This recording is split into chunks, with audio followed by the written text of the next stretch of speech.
world. He's just repeating it over and over. And I understand why, because as human beings, we need that reassurance. It doesn't matter that we're being told that. Maybe because we're scarred by just life in this fallen world and people making promises and not keeping them. But God isn't like that.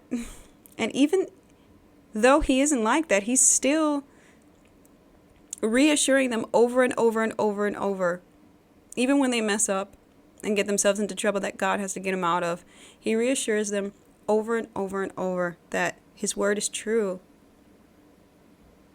I find that he does that a lot in my life. A lot. And I really appreciate it because, unfortunately, in my human self, and because I also live in this fallen world and I have been betrayed something fierce in life by a lot of people.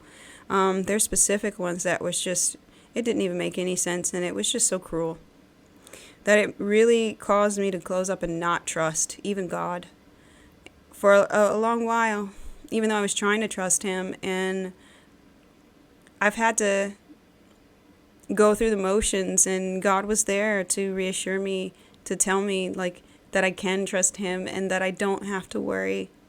That's a big one that he tells me over and over. Just don't worry, don't worry. I can't tell you.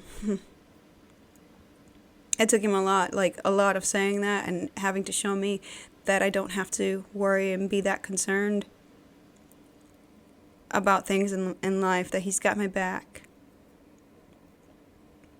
So that really stands out to me here, just God's repetition and his promise, because he just knows that we have problems trusting, and he just knows that we've been jaded and that people have lied and made promises and broke them cruelly and left you like with no closure or anything.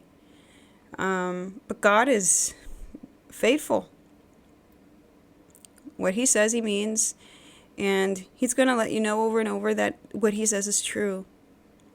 And he'll even show you eventually when the right time comes, his timing, which can be sometimes very difficult. I've mentioned this in several other chapters. Like, it's hard waiting on him, especially if you're waiting on him for a long time. And in the case of Sarah and Abraham, they've been waiting probably a good 2 decades or so, more than, I think, about 20-something years, I think. They've been waiting for this promise to come true. He was 75 when he was first told. He's like 99, 100-ish.